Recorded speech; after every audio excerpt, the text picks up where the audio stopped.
Hello friends, आज मैं आपनलोকৰ ওচৰত নতুন এটা ভিডিও লৈ আহিছো 4 গ্ৰেডৰ। সো ভিডিওটো স্কিপ নকৰি হেকলৈকে চাই থাকক।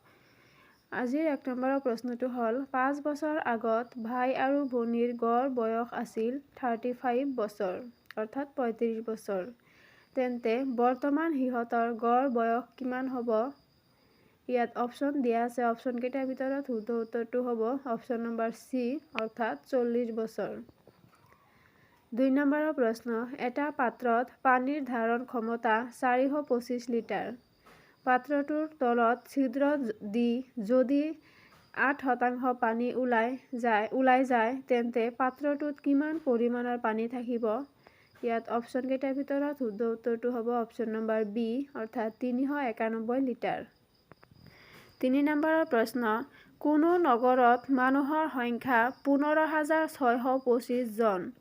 প্ৰতি বছৰত 8% হাৰত বৃদ্ধি পালে 3 বছৰৰ পিছত নগৰখনৰ মানুহৰ সংখ্যা হ'ব। ইয়াত অপচন দিয়া আছে। অপচন কেইটাৰ ভিতৰত শুদ্ধ উত্তৰটো হ'ব অপচন নম্বৰ সি, অৰ্থাৎ 19,683। এতিয়া কেইটামান টেন্স লৈ আহিছো। 4 নম্বৰৰ প্ৰশ্ন, he was tired and fell asleep immediately. ইয়াত হ'ব ফেলৰ জাগাত ফিল হ'ব। 5 নম্বৰৰ প্ৰশ্ন, he shall go out as soon you be ready.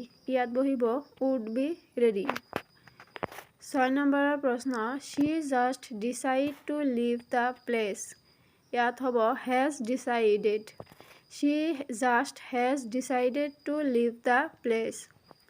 7 নম্বৰৰ প্ৰশ্ন, they refuse to believe that he steal the মানি।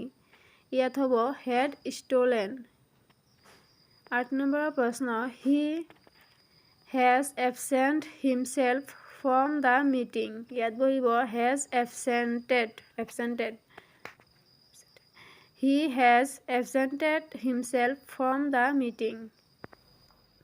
9 নম্বৰৰ প্ৰশ্ন, কাজি নিমুক কেতিয়া অসমৰ ৰাজ্যিক ফল বুলি ঘোষণা কৰিছিল? ইয়াৰ এনচাৰটো হ'ব 13 ফেব্ৰুৱাৰী। 13 ফেব্ৰুৱাৰীত কাজি নিমুক অসমৰ ৰাজ্যিক ফল বুলি ঘোষণা কৰিছিল। 10 নম্বৰৰ প্ৰশ্ন, অসমৰ পুনৰতম মুখ্যমন্ত্ৰী কোন? ইয়াৰ এনচাৰটো হ'ব হিমন্ত বিশ্ব শৰ্মা। 11 নম্বৰৰ প্ৰশ্ন, ডক্টৰ হিমন্ত বিশ্ব শৰ্মা কিমান চনত অসমৰ মুখ্যমন্ত্ৰী হিচাপে শপত গ্ৰহণ কৰিছিল? ইয়াৰ এনচাৰটো হ'ব 2021 চনৰ 10 মে তাৰিখে। 2021 চনৰ 10 মে তাৰিখে ডক্টৰ হিমন্ত বিশ্ব শৰ্মাই অসমৰ মুখ্যমন্ত্ৰী হিচাপে শপত গ্ৰহণ কৰিছিল। 12 নম্বৰৰ প্ৰশ্ন, ভাৰতৰ ৰাষ্ট্ৰীয় জলচৰ প্ৰাণী কি? ইয়াৰ এনচাৰটো হ'ব শিহু। 13 নম্বৰৰ প্ৰশ্ন, ভাৰতবৰ্ষৰ জনবসতিৰ ঘনত্ব সবাতোকৈ কম ৰাজ্যখন কি? পশ্চিম বংগ। 14 নম্বৰৰ প্ৰশ্ন, ভাৰতবৰ্ষৰ কেইখন ৰাজ্যৰ সীমাই অসমৰ সীমা স্পৰ্শ কৰে? ইয়াৰ এনচাৰটো হ'ব 7খন। ভাৰতবৰ্ষৰ 7খন ৰাজ্যৰ সীমাই অসমৰ সীমা স্পৰ্শ কৰে। 15 নম্বৰৰ প্ৰশ্ন, ভাৰতৰ মানচিত্ৰ কিমান চনত অংকন কৰা হৈছিল? ইয়াৰ এনচাৰটো হ'ব 1767 চনত। 1767 চনত ভাৰতৰ মানচিত্ৰ অংকন কৰা হৈছিল। 16 নম্বৰৰ প্ৰশ্ন, অৰুণ উদয়ৰ দেশ বুলি কোন ঠাইক কোৱা হয়? ইয়াৰ এনচাৰটো হ'ব অৰুণাচল প্ৰদেশ। অৰুণাচল প্ৰদেশক অৰুণ উদয়ৰ দেশ বুলি কোৱা হয়।